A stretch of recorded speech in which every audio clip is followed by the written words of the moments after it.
and continuing to develop and go in a direction we want to go. Obviously, incredible opportunity to come to Knoxville here, coordinate the offense, get us going in the right direction here as we start spring ball. These next couple of months are going to be huge for us in terms of developing the system, developing our guys, continuing to grow within the system, and honestly, continue to evaluate who fits, how they fit, both from a positional standpoint, both as an overall offensive scheme standpoint, and doing a really good job of trying to fit the scheme to what our guys can do, how we anticipate them growing within the strength program over the next 6 months. But what an incredible opportunity to come here, the tradition, the great players that have come through here, the great coaches that have come through here, and putting everything behind us and continuing embracing the past and obviously growing for the future. So couldn't be more excited. Like I said, it's a huge opportunity for me, huge opportunity for our offensive staff, huge opportunity for Coach Hype, and him assembling a staff, working together to really bring the best staff offensively that we could put together. The greatest part about our staff is there's continuity. We've worked together in some capacity.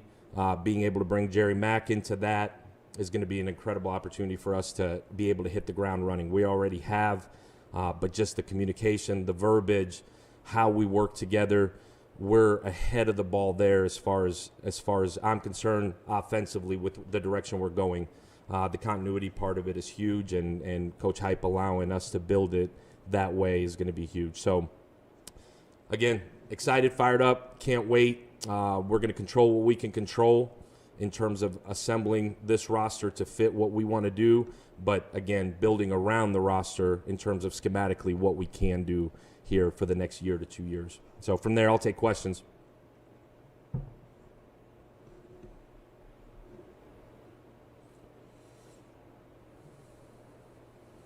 right, questions for Coach. Here, let's get his mic unmuted there at the podium. 1 second, Coach.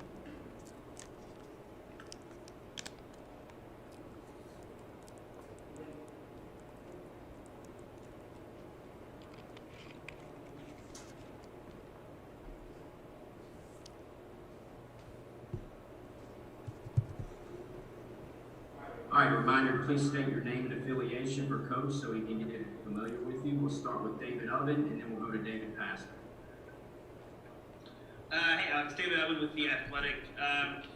If you're a player and you're kind of preparing for spring, how do you learn this offense? How are you teaching this offense to players as they kind of prepare for spring practice? Yeah, David, really good question. The way we play is unique. I think that's probably been highly publicized. People that have looked into what we were doing at UCF, it's unique. You got to start big picture in terms of how we play, both schematically and tempo, and then start to hone in on the run game, the pass game scheme part of it. So we've already started on that part of it, big picture, and then working back down to the fine details of how we operate. But operationally, being unique, that's where it all started. Lining up, splits, tempo, how we call things. You're starting at bare minimum ground zero because it is so different than what the guys that are currently here have been used to. But big picture, down to small picture, and then as we get closer to spring and throughout spring, really fine-tuning the fundamental technique part of everything that we're doing. But throwing it from a big picture standpoint at them and then pulling back and really breaking it down little by little. How long do you feel like it takes for guys to get comfortable with this offense where, I guess people talk about you're playing without thinking, but how long do you feel like it takes for guys to feel like, okay, we're just playing football? Yeah, that's a really good question. I think until you get out there and do it day one of spring ball, mid-March, late March here, until you get out and physically see it, control it, run it, I think it's really hard to simulate the actual speed of how fast we want to play. So you're coaching it, you're teaching it, you're explaining it, you're walking through it. But I think until there's wood in the fire on that deal and you're out there and you're by yourself, no coaches around, I think it's really hard. My hope is by practice 4, 5, 6 of spring, we are hitting at a high tempo. But just like any scheme, it doesn't really matter. Repetition over everything. The more reps these young guys have at it, the better we're going to be. And it's just force feeding them the information, letting them make mistakes, and then correcting the mistakes off film. So the hope would be by somewhere the middle of spring, we're operating at a high clip. But we're just going to continue to coach it. Obviously, it's a process-based deal in terms of little by little continuing to build. And obviously, by the time we get to August and September, we're hitting at full cylinder. So, but the hope would be middle of spring. Alex, David Pascal down here at the Chattanooga Times Free Press. When you think of UCF and like Dylan and McKenzie before him, you think of a lot of athleticism at the quarterback position. Have you kind of studied who you've got already and how much of you talked about fitting the offense, you do have some different body types and styles at quarterback that you're inheriting. How much is that going to play a factor into what you guys ultimately end up doing? That's a really good question, Dave, too. It's going to be a matter of finding the guy that can do both at a really high rate. There's guys here that have played. You got Hendon, who played at Virginia Tech considerable amount. It's going to be a matter of the same way, force feeding it, and then seeing who can handle it from a mental aspect, and then obviously who can handle it from a physical aspect. I think the way the offense is built, you don't have to say that it's got to be ultra mobile quarterback. You don't have to say it's got to be a pocket passer. I think so much of this offense revolves around the quarterback and being able to manage it, being able to operate within the system. It happens really fast. And really, that's across the board at every position. You've got to be able to process information quickly. You've got to be able to process defensive looks quickly. And so I think at the quarterback position in particular, who can grasp it the quickest, who can operate within the system, and then who can excel within the system. I don't think we have that answer. I know we don't have that answer right now, and I don't think we'll have that answer at the end of spring. I think this is going to be, at that position specifically, a 6-month process to get to week 1 and roll with the guy that you feel is the most prepared and the most functional in terms of running the offense. I think all those guys just watching through, when I say we've investigated that room specifically, going back and watching film here, going back and watching high school film, talking to high school coaches, talking to the college coaches in Hendon's case, and really trying to have at least an idea of what the guys are capable of, both from a mental aspect and a physical aspect, and then growing within our system to see how guys can handle it. Even Salter's coming in. What is he capable of? That whole room, those guys are so uniquely different. I think you're going to try to find the guy that can do the best job of operating within the system. And at the end of the day, it's who can create plays, who can not turn the ball over, and who can continue to get us positive yardage. If it's with their feet, great. If it's with their hand, with their arm, awesome. For us, I think Coach Hype will tell you the same thing. He's played in a similar system with different types of quarterbacks. So it's going to be a matter of operating within the system and being able to create plays. And the way we're built, the way we're going to continue to develop how we're building it is being able to do it with your arm or your legs. Obviously, young man that can run certainly helps. It creates a different dimension to the entire offense. But we can adjust and go off of that. It's the same thing from a personnel standpoint. What are we personnel? At the end of the day, we're going to play with the best 11 guys on the field, and we've got the ability to adjust and play in different sets and vary tempos based on that. So the biggest thing here, especially at the quarterback position, is put a bunch on them, make them learn it, see how they grow and process information within the system, and then adjust off of that as we actually get ready to game plan. Blake, Tom Martin, and Brent Hobbs. Hey Alex, Blake Tommyer with Knoxville News Sentinel. During your time at Iowa State, I was wondering, what were your impressions of what Josh was doing offensively while he was at Missouri and UCF, and what made you want to be a part of kind of how he approaches offense? Yeah, Blake, fascinating. You when you're coaching somewhere off season, you end up coming to decisions on who do you want to study, who do you want to be, who do you want to look at to see if you can steal something, right? This, our whole profession, you're stealing ideas from everybody else. So the offense Josh was running at Mizzou, then obviously growing within the similar system at UCF, I was always fascinated by. Really, we were as a staff when I was at Iowa State. So I studied it, and as you study it and you're fascinated by certain aspects of it, you tend to, on a Saturday night, if you play an early game, you'll flip it on and watch it. I was always fascinated by how the tempo operated and the variety of things you can do. You know, really, really balanced run pass. Everything still starts with running the football. So there's a lot of those core principles that you grow up and grow within the profession, that things you want to do. How it operated from a tempo standpoint, I was always fascinated by. So I always watched it from afar, studied it. Really, probably my last 2 years at Iowa State, really dove into studying it, incorporated a lot of those concepts.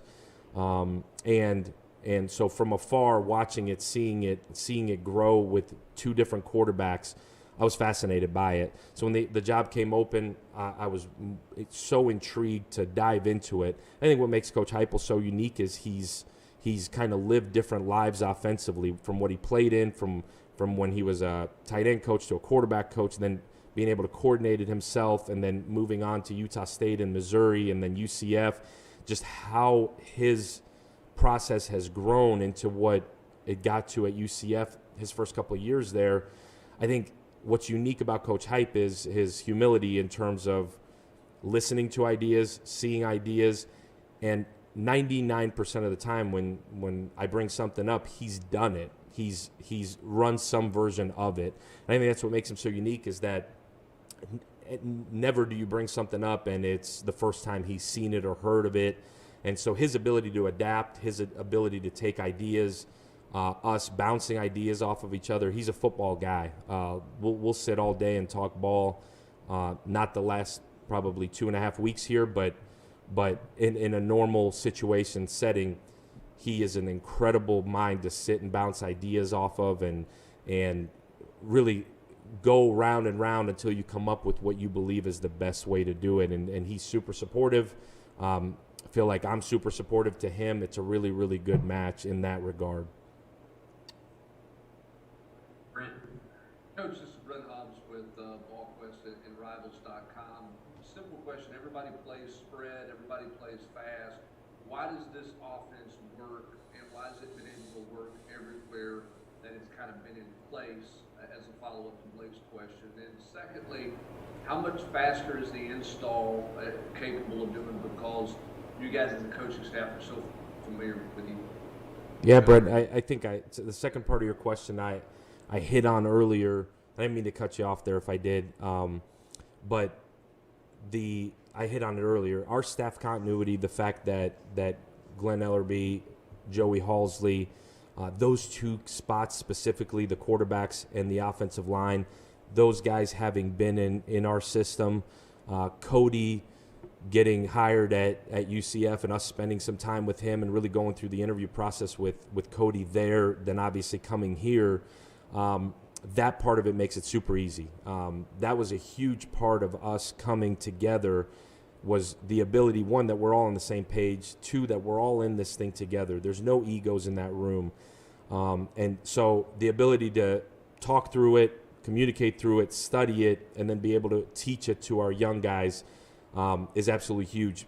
Jerry Mack, hiring Jerry, the biggest component to us picking Jerry and then at the end of it going after him was the fact that he's been a coordinator. He's seen it done certain different ways. He's been a head coach. For me in that room, I wanted a guy that had done it, been in charge, somebody that could help me as we navigate, obviously, a new conference, new defenses. And so him really coming in and learning it, and then us being able to teach it. Because I think once you know it, once you've been in it, obviously the teaching part of it becomes easier. So for us to be able to hit the ground running, I think that part was absolutely huge.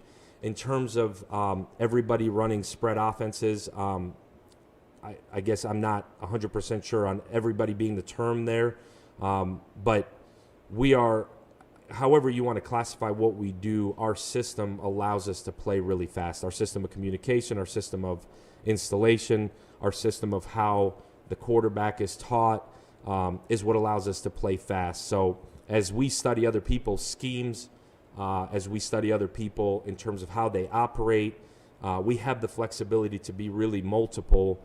So I think sometimes it maybe gets generalized into a box. I think from a media perspective, it's easy to kind of put us in a certain box. At the end of the day, we want to be really balanced. We want to run the ball. We want to throw the ball when it's available. We want to run plays into good looks. We want to throw plays into good looks. And at the end of the day, we're trying to create matchups to be able to go and score points. So whether you want to call it spread, whether you want to call it tempo, whatever it is, I try not to put it in a box because we can be so multiple. We have been so multiple. And the uniqueness of our staff as well, kind of guys coming from different places, Cody coming from Auburn, me coming from Iowa State a year ago, Glenn and Joey being there already. Now you've got Coach Mack, who's coming from a different system as well. But being able to put it all together, at the end of the day, until we get out there in spring and really see what these guys are capable of doing, we won't really know what we look like. We know systematically what we want to be. We know from a tempo standpoint what we want to be. But until we get out there and we figure out who are the best 11 players, at the end of the day, we got to get our best 11 out there, and we got to play fast, and that'll give us the best chance to win as we continue to build the roster.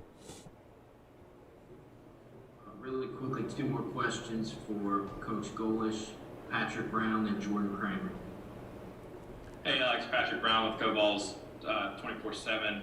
You've obviously talked a lot about the offense here today. You coached with Tennessee's new defensive coordinator Tim Banks at Illinois. Wondering, what do you remember about that time with him, and did you kept in touch or followed his career since you guys parted ways from there? What was it like seeing him back here at Tennessee? Yeah, Tim Banks is one of the best men I've ever been around in the profession. And we were together for 4 years, some good, some bad, but learned and grew a lot. I was really young at that point. I leaned on Tim in a lot of ways. Be honest with you, his wife, Robin, my wife really looks up to. She's kind of been through it. At that point, I was 26, 27 years old. My wife really looked up to his wife because she had been through the growing pains of the profession. But Tim has always been a guy that I can lean on, always been a shoulder to listen, I guess an ear to listen to. I didn't put my head on his shoulder. But one of the really, really classy, professional, sharp people in our profession. We have stayed in touch. It's in our profession, you try to catch up in the off season, see each other at camp, see each other on the road recruiting. But I've always respected how Tim goes about his business, how he approaches his job, his career, his family. He is exactly what you would want in a coworker, in a friend. So yes, the answer to all those questions is yes. We were close when we were there. We've certainly remained close, and I can't tell you, gave him a big hug yesterday when he got in, how excited I am to go to work with him. And obviously that relationship is important as we grow through spring and fall camp to be able to help each other and give looks and give each other different things that we need in terms of schematically. But I can't tell you how excited I am and excited to see his growth in the last 5 years too. I've gone my separate way, have grown in a lot of ways. And he has as well, has gone his separate way and grown in a lot of ways. We've both had a lot of success in our own ways.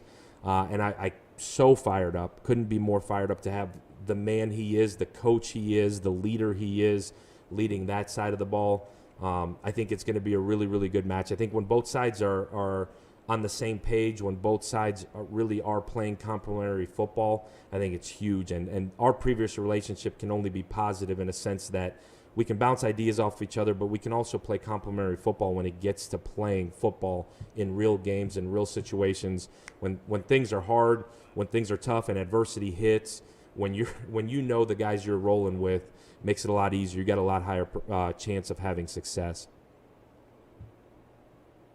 Last question, Jordan, before we get Cody up there. Hi, Alex. Jordan Kramer, WATE. As far as the tight ends go, ideally in your offense, what is their role in terms of the passing game? Yeah, I knew that question was coming. I was prepared for it. Really good question. Like I mentioned earlier, at the end of the day, and I think it's probably any scheme that you talk about, you're going to put the best 11 guys on the field, and you are going to try to create mismatches to adapt skill sets of guys at every position. So it depends on who you have, depends on who the guys are, depends on their skill sets. You would like to have guys that can play every down for you at the tight end position. I think tight ends are an integral part of our offense, integral part of any offense. But I think you're also going to adjust to their skill set. Going back to my time at Iowa State, we had a group of tight ends that were 3 of our 6 best pass catchers on the team. We used them that way. Our last year at UCF, the tight end group we had weren't as good a mismatch guys as potentially our receivers. So we didn't use them that way. I think the ability to adapt when you're running the offense is the biggest part of it. So not avoiding the question, but going back to what I had said earlier, we got to figure out what these guys can do. I'm super fired up about the room here in terms of what I've been able to see with the guys we have. There's 3 guys that have played a ton of football in that room. So now it's figuring out exactly what they can do in our system, fitting those guys into the system, and then figuring out how many do you have, what are their skill sets, and then at the end of the day, putting them in the best positions to win.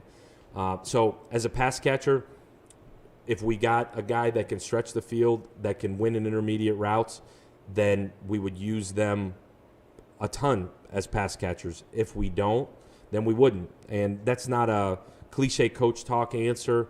You're going to put the guys in the best positions to win. It's going to be the case at running back. It's going to be the case in quarterback. It's going to be the case at receiver. And so as much as we're capable of doing at the position the skill set allows, Jordan, I think that's how the answer will come. And I think you look back at Coach Heupel's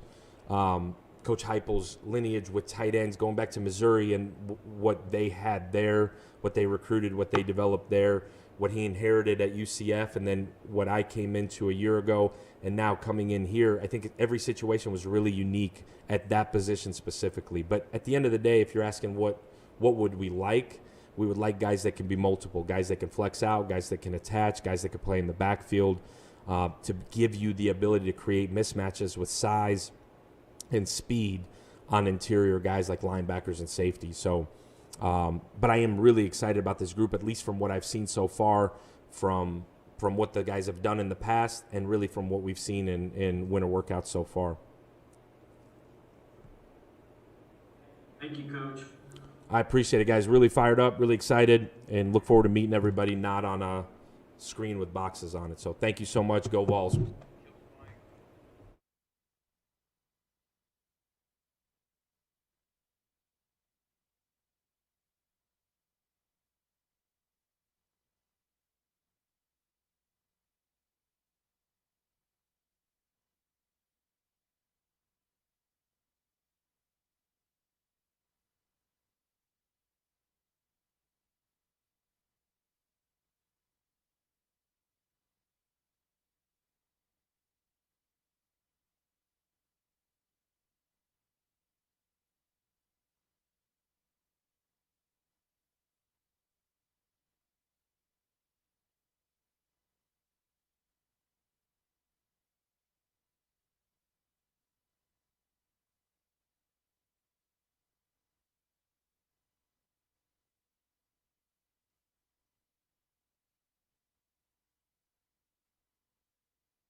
We're actually going to skip around here. We've got offensive line coach Glenn Ellerby.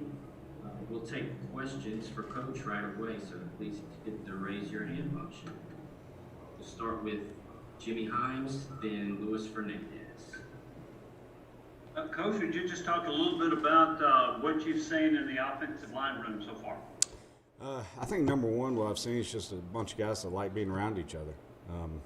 There's a really good chemistry. They seem to communicate well, enjoy learning the game of football. We kind of started not even with a base offense, but just, trying to put 22 bodies on the field and learn what the structure was, and they loved that part of it. And then, I think a really good work ethic too. Guys have to push themselves a little bit more, but a really good starting platform.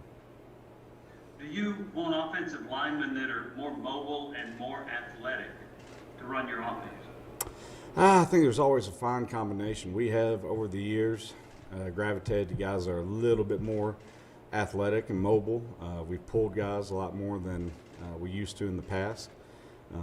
I think really, though, what you have to do is see what you have up front and mold your offense to what fits in the best. I mean, shoot, if a guy can't pull, it doesn't make sense to ask him to pull. And if he's big and burly and strong, then let's go let him knock somebody off the ball and try and make our scheme fit those guys. Glenn, Luis Hernandez from WBIR. You're one of 3 offensive assistant coaches who are following Josh to Tennessee from UCF, who have had multiple years of experience with him. Why make that decision? What about Josh as a head coach makes you all want to come be with him? Man, I think it goes back to when I was at Missouri. And I've said this a bunch. Hype was the scariest blend of the best human being that I've been around that actually cares about people, that cares about family, and is blended with a freaky smart guy. He's highly intelligent, and I don't know, man. I'd never been around anybody that was that genuine and that smart at the game of football, and I wanted to be able to work for him ever since I met him. And really the decision was pretty easy. Go to David Oven and Blake Topmeyer. Glenn, as you guys are evaluating players on the recruiting trail, what is sort of your prototypical size for interior linemen versus tackles? And what are the things that you sort of are prioritizing, looking for? Sure. Interior linemen, obviously trying to find guys thicker hipped, wider based, can hold up inside, especially in this conference a little bit more.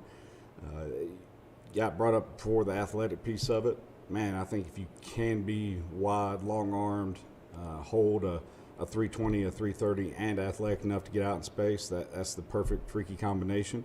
Again, guys are going to have different traits that make them good linemen. That would be what you'd prototypically look for. Tackles, again, we'll try to find guys a little bit more foot speed, a little longer, arm length, huge piece of it. And then inside of that, like those are all the athletic traits that we're looking for. But because we're tempo, to me, everybody always asks what's the most important piece for a lineman. It has to be intelligence. Those guys got to be able to process fast. We're going quick. Doesn't matter how good an offensive lineman they are. If they can't make a decision like that, man, it's tough for them. So we'll bring them as far as we can, coach them, but they have to be intelligent football players. Hey Glenn, Blake Topmeyer, Knoxville News Sentinel. When you're during the first off season installing, an up-tempo system like this, what's the biggest challenge do you think for your players? And then you've been through this before in making kind of a 180 change in the offense at Missouri. What did that experience in that first off season teach you? I think the kind of where we started here is typically the biggest change, because defenses morph so much when we play them week to week. You have to know where all 11 bodies are and actually be able to ID them, track them, know the game of football, not just inside of a box, but, man, where is the fieldback or the safety? Are they playing 3 or 4 down? And us be able to know how defense is actually structured and adjust at the beginning of a game. So I think that's probably the biggest change for guys when we first start. Going back to Missouri, man, again, I don't know if there's a secret recipe, but guys were hungry for success. They wanted to be able to go score points, and I just remember like vividly, we had the first scrimmage, and man, maybe we had like 2 or 3 touchdowns, and all the coaches were like, "Oh my gosh, I can't believe we just scored 2 or 3 times," and the players were like erupting on the sideline. You would have thought we won the freaking Super Bowl. And they just get where they enjoy it, man. Enjoy the success of playing good on offense, and I think you just ask them to continue to do things differently, and they stay open-minded because they see the success it breeds. More questions for Coach. We'll go to Gustavo, then Matthew Ryan. Coach, what have you studied the O-line that Tennessee had last year? And what do you think one of the things they can fix or can improve from last year coming out this year? I have watched individual cuts of them as players. I don't want to focus on the scheme from last year, like saying fix this or fix that, because, man, it's just not fair to them, because whatever it was being asked of them, there's going to be differences. Saying we got to fix this, fix that, we've got to learn how to play offense, find out what our guys do the best in our offense, and then, man, fix the issues that arise there. I know I'm not answering your question, but that one's a tough one because, man, wasn't able to coach them. Glenn, Matthew Ray, Sports Illustrated. Before you were officially announced the Tennessee job, you were able to make a move on National Signing Day and get another tackle body in the class. How important was it for you to be able to identify a guy that you had already evaluated and knew that you could get to Knoxville to add another tackle body? And how hard was that given the restrictions that COVID prevented last year on the recruiting trail? Right. I think Coach Hype did a great job. Getting in, was able to early see that because of the way things have gone, that we do need depth at that position, have some good young players and a couple guys coming back, but that is an area that we needed depth. He did an awesome job of, kind of going back on past experiences of guys that we knew that were available, use some of those relationships, and I think with Jeremiah, you get a guy that is plenty athletic to do what we want and has the measurables. That was a huge piece for us. It'll definitely help us depth-wise and bring in a guy that's had a little bit more experience as well. Thank you, Coach. Yes, sir. Thank you, guys.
we got wide receivers coach Cody Burns with us.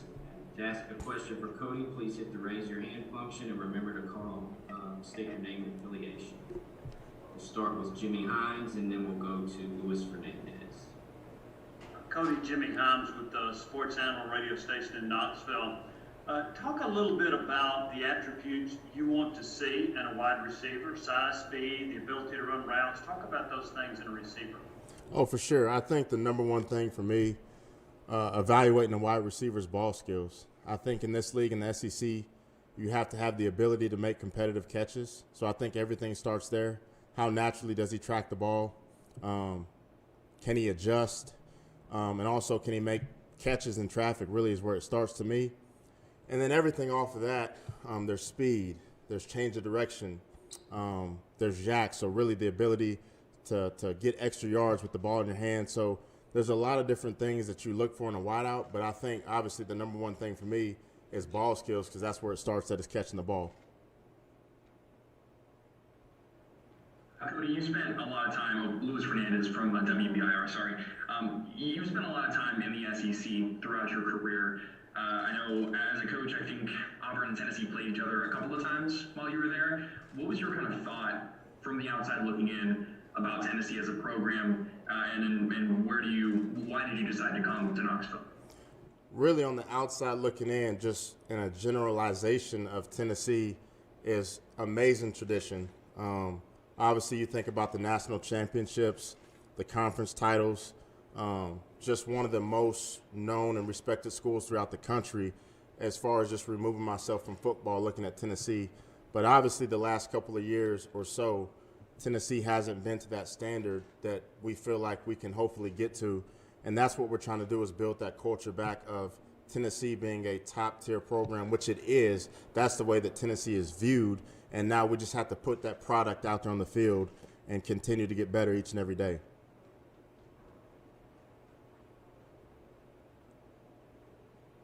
We'll go to Austin Price and Trey Wallace. Hey, Coach, Austin Price, WesternRivals.com. Coach Ugolish spoke specifically about watching film from last year and or high school film. Have you been able to do that with your wide receivers, and can you just give the overall scope of it? It seems like you've got some maybe unproven talent, but talent nonetheless, and guys that come in all different shapes and sizes. Yeah, really, that's one of the first things that you do when you take a new job here at Tennessee. Have to really look at the guys that are on the current roster, really what their roles have been, obviously in a game, and also really, one of the biggest things is practice film. How does he practice? How does he learn? What is his skill set like? And then you go on to the high school guys that we signed and do the exact same thing as far as evaluating them to kind of put the pieces to the puzzle. Because me coming into it, I'm not familiar with a lot of these guys here, and so that's the best way you do get familiar with the guys on your roster. Hey, Cody, Trey Wallace, Rocky Top Insider. Being from the Auburn area and recruiting maybe the Panhandle, the Gulf Coast, the Deep South, how big is that going to be to try to pluck players out of that area and bring them to Knoxville? And kind of what has been your philosophy on doing that the last couple of years at Auburn? Well, I mean, philosophically, I think recruiting, number one, comes down to relationships. It comes down to knowing not just the student athlete, but also the people that are important to him. And so just philosophically, being in the SEC, obviously you're going to recruit more so the South than anything else. So I think the value that I bring is understanding this league, understanding how everything kind of intertwines and works as far as recruiting. And so I think that that definitely gives me an advantage, being able to say that and also have the experience of recruiting the SEC. David Pascal and then Patrick Brown.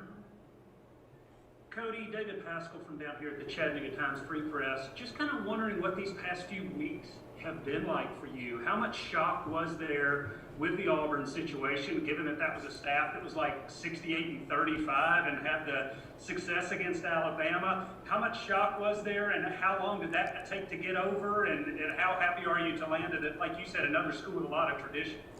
I'll tell you what, I mean, I've learned a lot since really being in this league. And obviously this is the SEC for a reason. It's the best conference. You have the best players. It's the best football played across the country. And so obviously being let go at Auburn was a little bit of a disappointment, but not necessarily a shock, because you know the expectations that come with this league. And so the last couple of weeks have definitely been crazy. Really leaving Auburn and then headed to UCF and get to Orlando. It's warm, it's sunny. I'm excited about the roll. I know what Coach Hype does offensively. I'm excited to coach the receivers, and then obviously Coach Hype comes to Tennessee, and I have the opportunity to come here to be a part of his staff, which is a blessing. So I believe everything happens for a reason. I'm excited to be here, and once again, ready to get to work. Hey Cody, Patrick Brown with GoBalls 247, and you kind of talked about knowing Coach Heupel's offense and what it does. As a former receiver, how excited would you have been to play in an offense like this, and have your guys here express how excited they might be to get a chance to play in this offense that puts up a lot of points and yards? No question. I mean, it's that, to me, that's the core of, obviously in this league and what Coach Hype has done. You have to have obviously a balance between run and pass. But I think the numbers really speak for themselves of what Coach Heupel's done, not only in the SEC but also outside of that. And obviously this past couple of years at UCF, the number speaks for itself.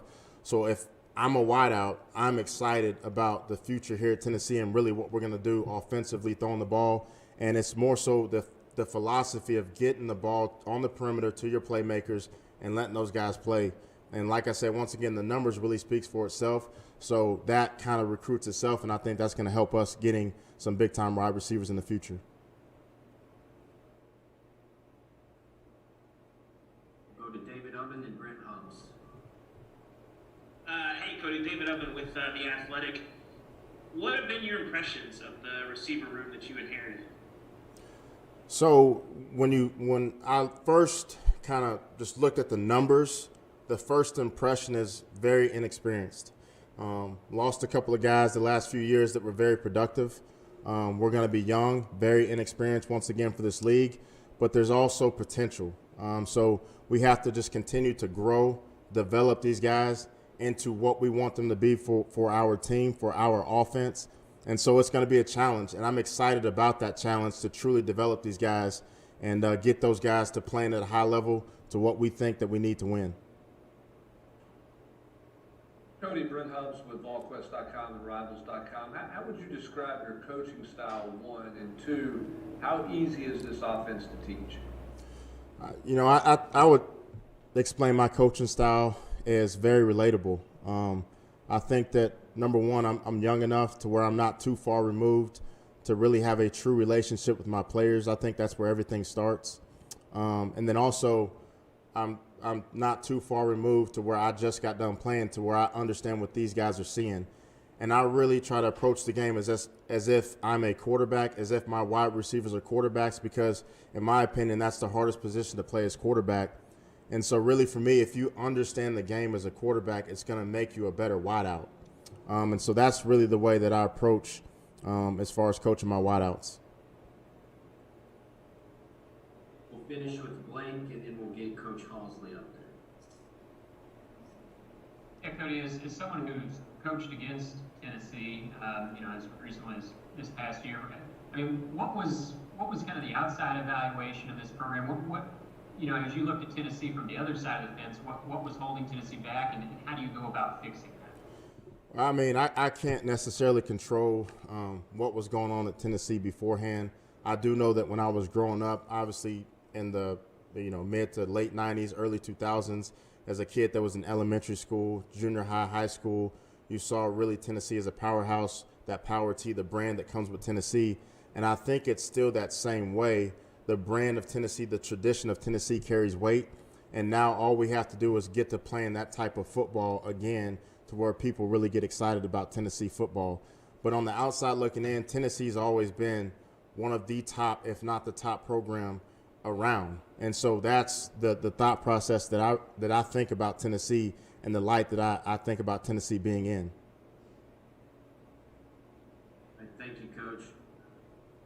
Appreciate it. Thank y'all.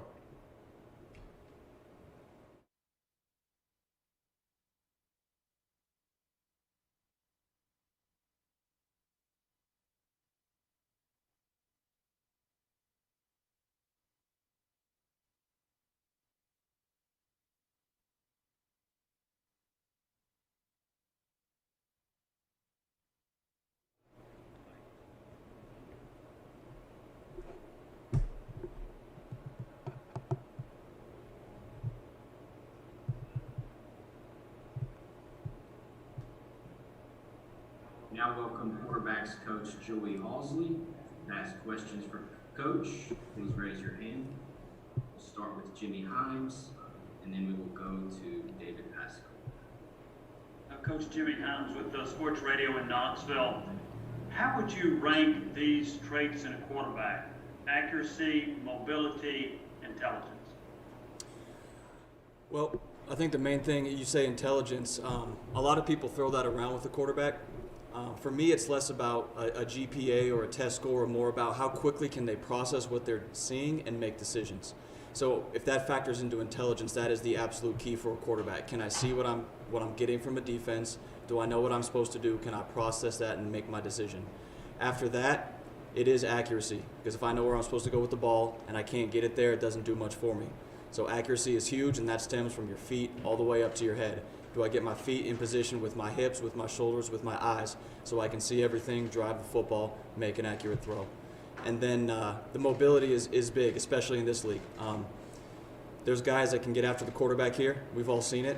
They get paid really well to do it on Sundays. So if you can get out of the pocket, that's an absolute plus. But those first two are big time in any offense, but especially this offense where we're going to put a lot on our quarterback.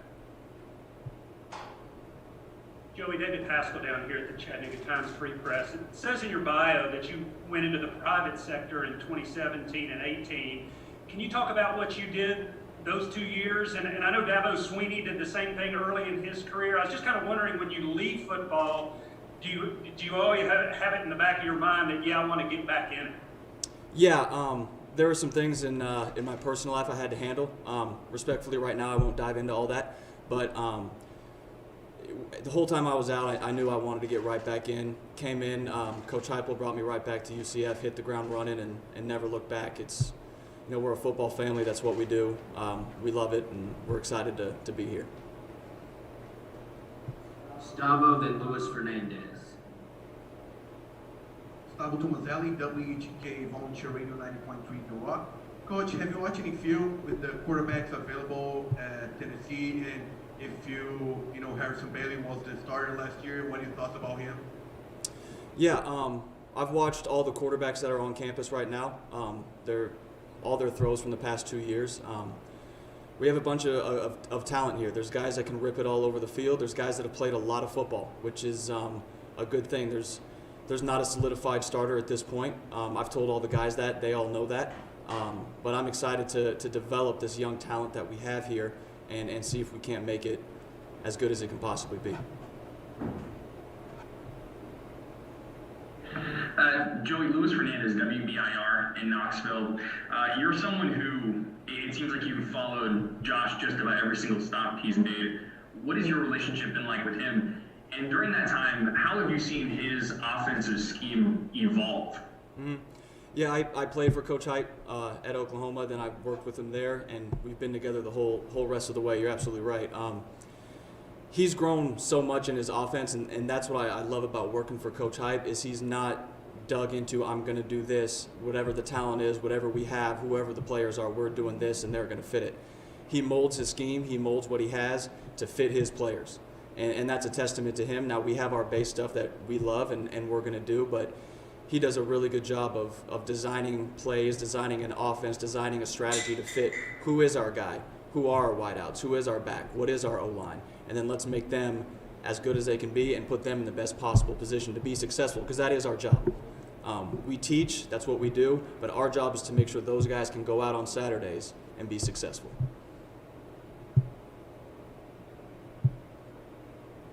Patrick Brown, then Mike Wilson. Patrick Brown from Go Balls 247. Joey, I've heard this offense sort of described as quarterback friendly. You said a couple minutes ago that you guys put a lot on the quarterbacks. So would you agree that it's a quarterback friendly offense, or do you think it's maybe more complex than maybe some people think it is? I would say quarterback friendly, and we're going to let you rip it. We're going to let you rip it all over the field. We're going to put a lot on you, and to me, I would say that is quarterback friendly, because we're not going to hold your hand. We're going to teach you. We're going to mold you into the best that you can be, and then we're going to turn you loose to go play ball on Saturdays. We don't make guys play scared. We don't make them afraid to make mistakes. Go out there, cut it loose. But we do put a lot on them. And in recruiting, that's a big thing for us. We're very upfront with that. And we want guys that think that is an awesome thing, that there is going to be a lot on the quarterback, that it is going to be on your shoulders to get us in the right play, to get the ball to the right spot. So in that sense, I would say it's very quarterback friendly, and that you're going to get an opportunity to showcase your skills every Saturday. Yeah. Back in 2007, I guess it would have been, you were in a quarterback competition under Coach Heupel at Oklahoma with Sam Bradford and Keith Nickel. What do you remember about the way that Coach Heupel handled quarterback competition, and how did it feel being one of the quarterbacks working through that under him? Yeah, the main thing I can say is it was done fairly, and that's all you can really ask for. That's all these guys have asked for, that everyone wants to feel like they got a fair shake at getting on the field, and if you end up being the guy, great.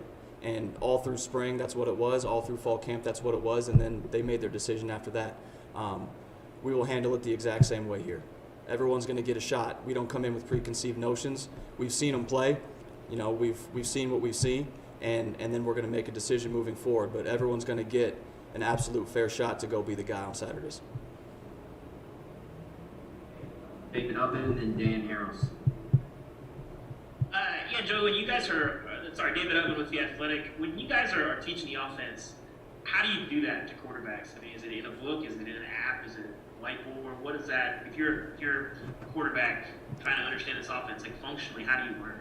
Yeah, starting point for us is, you always got to do formations, splits. We are different than a lot of people like that.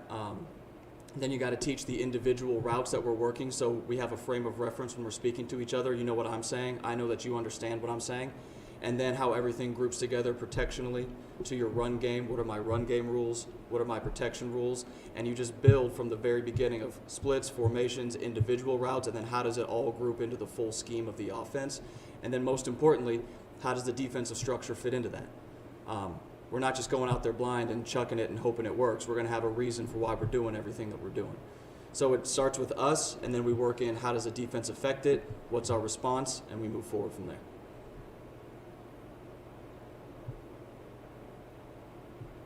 Coach Dan Harrelson with Falls Wire at USA Today Sports. You mentioned your relationship with Coach Heupel dating back throughout your coaching profession now, and then playing for him at Oklahoma. Just kind of talk about taking over the quarterbacks unit last year at UCF and now doing the same at Tennessee. Just kind of talk about the trust that he has in you to take over a position like that he's so accustomed to. Absolutely. He is accustomed to it. That is his thing. That's his favorite thing to do, is coach quarterback still to this point. He trusts me because we've been together. I played for him, like I said. We've been in the same meeting room for 13 years. He knows who I am as a coach. He knows that we value the same thing in a quarterback and how the offense is instructed, how it's taught. And he can trust that I will be an extension of his voice in that meeting room. And he's still going to show up. He can't help himself. He loves going in the quarterback meeting room. He'll walk in there. He's got a lot more responsibilities these days than he used to. But he'll never take his hand fully out of that quarterback room. And being a guy that's been with him for so long, doesn't pose a problem to me at all. He's welcomed in there. A guy that's done it at such a high level for so long, it's a welcome thing in that room. Last two questions, Blake, then Jimmy. Yeah, Joe, I haven't installed this system before at other places. What have you seen maybe as the biggest challenge for quarterbacks in trying to adjust and learn to this system? And what type of guys are maybe positioned to especially excel in a system like this? Yeah, the main thing for them is a lot of systems will signal in or run in everything that they do. We don't do that. We put it, like I was saying earlier, on the quarterback, that when you get a certain signal or a certain play, you got to know how you're communicating to the O-line, to the back, to the wideouts. It's on you to do that. And at first, that can be a little slow going because it's different. A lot of people haven't done it in the past. But once they get it and they grasp it and they hold on to it, now they enjoy it because it is on them and they get to make decisions. So that's the main thing, is getting them past that this is different to this is fun, if that makes sense. So that's the main difference right there. The type of guy is the type of guy that, likes to go out there and just cut it loose. If you need complete direction and on here, you go here, you go here, you go here, maybe it'll be a little bit of a struggle because we like to let you have some parameters within the offense to go and make us right, like I was saying. So it's the type of guy that wants to go cut it loose, have fun, spit it all over the field, and doesn't need to be told exactly 1, 2, 3, 4, 5, 6. This is how you go through every single thing. Last question with Jimmy. To Jimmy Hines again, there's some offenses where they like the underneath passing game, the short stuff, dink and dunk. Do you feel it's important to stretch the field? Do you need a quarterback that can throw the ball downfield? Absolutely. We like to, with our wide splits, we do push the ball vertically. We do a lot in the run-pass game. That kind of takes over a lot of the shorter stuff for us. But when we're playing in these splits and we like to push it vertically, a guy that can stretch it and really put a lot of stress on the defense is a big-time attribute for this offense. Thank you, Coach. Thank you, guys.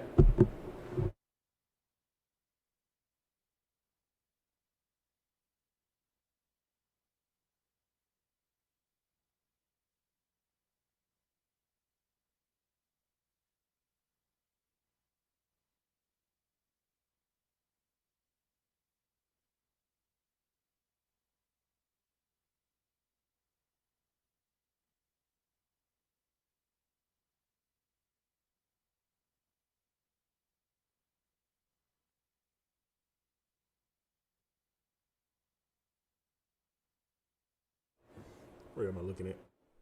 Camera. We'll finish today with new running backs coach Jerry Mack. To ask questions for Coach Mack, please raise your hand. We'll start with Luis Hernandez. Hey, Jerry, Luis Hernandez from WBIR in Knoxville. How did your time as a head coach at an HBCU like Central shape your philosophy and who you are as a coach? Well, it was an amazing opportunity. I got an opportunity to be over the entire show from top to bottom, offense, defense, special teams. As a head coach, you have to be basically the CEO of a program. You have to be really in tune to what's going on. So that helped me on my next journey to become a coordinator. So, the people got smaller, or the situation got a little bit smaller, because now you're just dealing with one side of the football as opposed to the entire team. But I think just from an organization standpoint, just from a discipline standpoint, and just from having a macro perspective on how everything works together, really helped me a ton. David Ugman and Blake Topmeyer.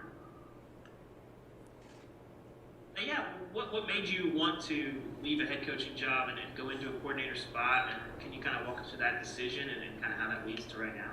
Yeah, it was an opportunity to work with a lifelong friend. I think in this profession, anytime you get a chance to be around a group of men or a person that was one of your mentors or is one of your mentors, in a situation where we had been actually hoping to work together for so many years, I think I couldn't pass up on that opportunity to try to help a friend help build a program. And that's what I was trying to do when I took that opportunity to go to Rice, is try to help Coach Bloomgren build a great program like they had at Stanford University. And I think my 3 years there were well spent. I really think we were heading in the right direction and helping him get that program off the ground. Jared, Blake Topmeyer with Knoxville News Sentinel, and most of this offensive staff was with Josh at UCF. How did you kind of fit into this thing, and where does your relationship with him date back to? Well, it's a strange situation. Coach gave me a call probably the beginning of a couple of weeks ago, and he was looking for a person with a diverse background. And my background has been in a pro-style system, has been in a spread system, and then also great ties to the state recruiting. And not only just the state recruiting, also just the southeastern part of the United States recruiting. That's where a lot of my connections and a lot of my relationships are built. So I think it was just a perfect fit. You got a young person, a person that's really in tune to a little bit different styles of offense, been all over the country, but also too just from a perspective as relationships within the southeast part of the country has been really good. As a former offensive coordinator, someone who studies offense, had you had much opportunity to evaluate what Josh does offensively? And I guess, from the outside looking in, what were your impressions of what he was doing with his system at Missouri and then UCF? Oh, wow. High octane and explosive. I think any young person in the country wants to be a part of an offensive system like this, a system that you know at any given point in time, any time of the game that you're going to be able to put up points. So everywhere I've been, I've always studied Coach Heupel's systems and I had a chance to really now get into nuts and bolts and how everything kind of comes together. And it's really just amazing. It's just amazing, his mind and how those guys in the room mind work because they've been in the system a long time. So I'm excited about getting an opportunity to really to learn and grow and all those different things that they bring to the table and just add my input whenever I'm asked, or if I got a little different way of doing some things or terminology, some things, then that's really been good as well. So I'm looking forward to, as we continue to grow this thing, it's just what we're going to be able to put together. Brent Hobbs, then Jimmy Hines. Coach, Brent Hobbs with Rivals and VolQuest.com. When you talk to this staff, what made it feel like the right fit personality-wise? As you mentioned, you made the move to Rice because of the relationship you had there with the coach. What made this move the right move for you now from a personality standpoint? Well, we're in a different world right now with the Zoom sessions and doing interviews through Zoom. I had a chance to call around. This is it's a big business, but it's a small business when you really get down to the nuts and bolts, because a lot of guys have worked together or had relationships built with other people that you know. So getting a chance to talk to some of my colleagues in the profession and just getting a chance to hear about Coach Heupel and the staff and Coach Golish and just how great they were to work with, just their family men, the type of men that you want to be associated with, the type of men that you want to be involved with. And that really kind of weighed my decision. Obviously, the opportunity to come to the SEC and work at the University of Tennessee, me being from the state of Tennessee, I also knew what kind of program this was. But when you get a chance in this profession to work with the people, because it's all about the people in the building when it's all said and done. And I think the people in the building are what's really important. And that's one thing that kind of swayed my way to kind of head this way. Coach, Jimmy Hines with Sports Radio in Knoxville.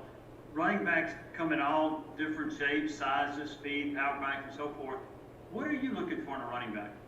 I'm looking for some diversity. A young person that we can actually flex out, a person that's really good from a protection standpoint, that's going to be really huge to make sure our quarterback is upright as much as possible. And then also, too, the ability to create. I'm looking for guys that can create their own plays. And sometimes I like to use the term BYOB, be your own blocker. It's going to be really important that our running backs are able to run through arm tackles. The tempo that we play at and the speed that we play at is going to have opportunities to get those one-on-ones in space with certain defenders. And I need guys that can make those safety miss. I need guys that can make those linebackers be elusive and make those linebackers miss. And I think we're on the right guys right now from a recruit standpoint. Not only that, I think just watching the film from practice and games from last year, we got some people in the building that's really dynamic with the ball in their hands. And also, do you subscribe with the theory of rotating your running backs to keep them fresh? I do. I think obviously the best person is going to play and start off the game. But one thing we're going to try to make sure we do, guys are going to earn the right to play. That's the biggest thing that I can tell you right now in our room. We're making strides toward that right now, not only on the field but off the field, holding guys accountable. But you will earn the right to play. And I have in the past played with a few different backs, different styles of backs, different run schemes, blocking schemes, present a situation where you may need a different back in a certain situation. Situational football plays a big part of that as well. Mike Wilson and Austin Price. Yeah, Jerry, Mike Wilson from the Knoxville News Sentinel. You're a Memphis guy who's coached at Memphis and from that area. How important is that connection and your ability to recruit a very talent-rich area of the country? Very important. I'm at that age now where a lot of my former classmates or a lot of people that I knew growing up in the city of Memphis, they all have children or children right now that are going into their senior year of high school, or they're going to be graduating from high school here in the next couple of years. So, just getting back into their part of the state has always been a hotbed. There's always, several players that are Power 5 football players, SEC football players from that part of the country in this state. And it's really important for me to get back over in that area and build those relationships and continue to develop those relationships. I have strong ties. My parents still stay in that area. I have aunties and uncles that all stay in that part of the country. So really getting a chance to get back there and rekindle some past relationships and keep building on the relationships that I already built are going to be really big for me in recruiting. Hey, Coach, Austin Price with the VolQuest and Rivals.com. When you were kind of deciding on whether to take this job or not, did you kind of do any deep dive on some of the guys they had on the roster, or the guys, somebody you were familiar with in recruiting? And then two, since you've gotten here, kind of had a chance to watch some tape, because you do kind of have a diverse room as far as like guys that, like D. Beckwith, who is like 6'3" and well over 200 pounds, or Jabari Small, who's more short and compact. I mean, you got kind of some diversity there. Yeah, I think that's really been big for me. Just looking at, before I came here, just looking at our room in general, the big back style, the shorter, smaller, compact, shiftier guy. And that's what's going to be really big when I talked about the diversity of the room and the diversity of this offense, being able to plug and play different guys in certain situations. That was a big deciding factor as well. Anytime you get a chance to go to a certain place, you want to look at the roster. You want to see what the opportunity and what the chances are that they have some young people that's going to give you an opportunity to be successful. And that's what I did. I looked at the roster. I looked at what was coming back, even though we had a couple of guys transfer. But I'm still excited, extremely excited about the room that we have right now. Don't want to call out any names because I don't want to miss anybody, but I do think it's headed in the right direction. And these guys, with what I've seen from just the things that we've been doing so far, they're going to have an opportunity to be special.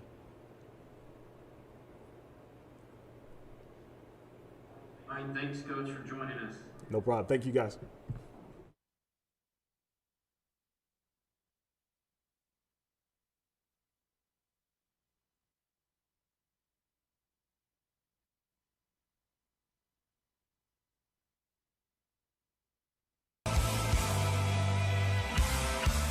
We are moments away from big-time news in high school and college football. The people want to know. Where will you